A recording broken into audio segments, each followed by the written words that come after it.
बिना प्रेम के सेक्स करना बहुत गलत है। तो फिर ये तो कॉन्ट्राडिक्टरी बात हो गई। आप जो कहते हैं वो तो पूरे उल्टी बात कर रहे हैं सर। ऐसे कैसे किसी से प्रेम करेंगे और कैसे शरीर के तल पर ही सब होगा? तो ये तो मतलब विरोधी बातें है ना सर। ओशो के कारण विरोधी नहीं है, क्योंकि हमने जो समाज को है ना 2 भागों में बांट रखा है। ओशो जो है मजबूरी में हमारी वजह से बोल रहे हैं, तो वो अलग अलग शब्दों का चयन हमारी वजह से करते हैं। सेक्स और प्रेम 2 चीजें नहीं है, परमात्मा और संसार 2 चीजें नहीं है। लेकिन उनकी दिक्कत ये है कि अगर वो हमारी भाषा में नहीं बोलेंगे तो हमें समझ में नहीं आएगा। तो गुरु बहुत बार झूठ बोलते हैं, क्योंकि हमें झूठ ही पता है। समझ में नहीं आता है सर। नहीं, समझ में नहीं आता है, इसीलिए तो ना समझ होने के लिए विधि बताई जाती है कि तुम समझना बंद कर दो, तुम होना शुरू हो जाओ। लेकिन मन जो है 50 तो बहाने खड़ा कर देता है कि फिर ऐसा होगा तो वैसा होगा। ये मन है सोचता है,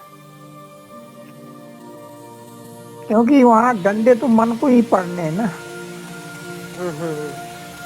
इसलिए मन बड़ा बारीक है, वो बहुत सारे बहाने जानता होता है। वो ऐसे लॉजिक ले आएगा, मन का काम ही है।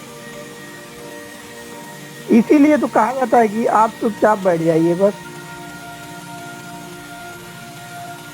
लेकिन नहीं, मन जो है मन सोचता है वही हो जो वो सोचता है, या मन सोचता है कुछ होना चाहिए तब तो बैठे।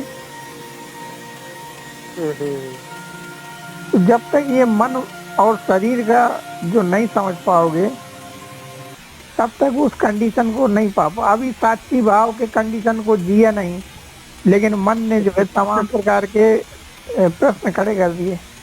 तो जहां तक मैं बताया नहीं कि जीवन में प्रश्न नहीं है और मन प्रश्नों का है। सरलता विफलता का यही वो है। अब इस जहाँ मन ने ये खड़ा कर दिया कि ये वासना नहीं हो पाएगा, ये नहीं हो पाएगा, तो फिर आप करना बंद कर दोगे, क्योंकि आपके सामने भय खड़ा कर देगा वो। तो मन के बचने के बहुत सारे उपाय हैं ना। मन का अर्थ है कि वो चारों तरफ, वो चीज जो चारों तरफ ऊपर नीचे हर दिशाओं में चल सके, वो मन है।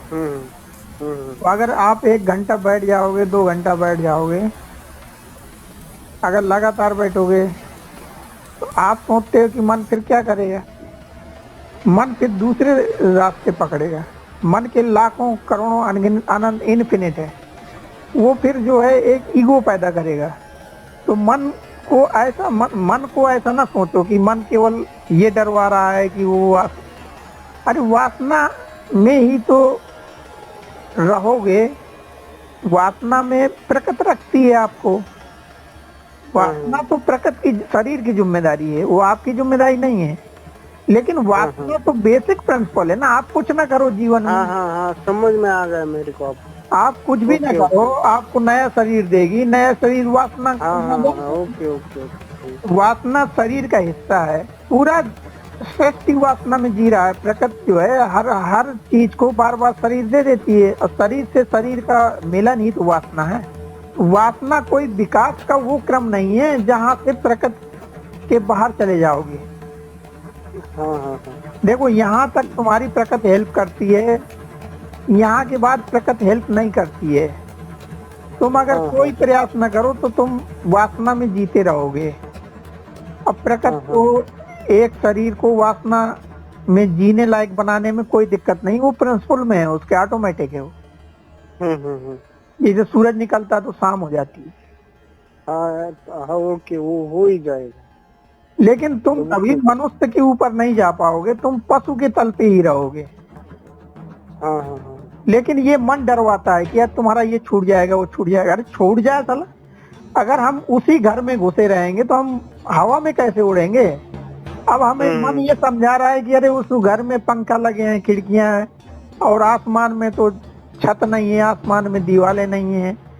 अब मन ये प्रश्न खड़ा कर रहा, अगर आप ज्यादा बैठने लगे तो फिर मन कहेगा कि तुम तो घर से बाहर चले गए हो। अब वो इतना बड़ा भ्रम पैदा कर देगा, तुम ज्ञानी हो गए, तुम हो सकता है दो चार लोगों को समझाने भी लगो, तो वैसे भी नहीं करोगे और ऐसे भी नहीं करोगे। इसीलिए जो है गाइडेंस की जरूरत होती है, क्योंकि आपने जैसे हमारी बात सुन लिया तो आपको ये लगने लगेगा कि मैं समझ लिया, मैं जान लिया, तो कभी कभी सुन के लगता है कि मैं जान लिया। लास्ट पॉइंट इसका ये है कि जब आप साक्षी होने लगोगे तो आपकी जो संसार में एक्शन है उसकी एथेंसिटी, प्योरिटी और उसकी रिलायबिलिटी वो इतना सटीक होगा कि कोई दूसरा इंसान वैसा कर ही नहीं सकता। अब इसको ऐसे समझो, जैसे आप मान लो रोटी बना रहे हो, तो रोटी बन रही है, तो उस समय जो आपका मन होगा वो केवल रोटी बनाने का विचार कर रहा होगा और केवल शरीर रोटी बना रहा होगा।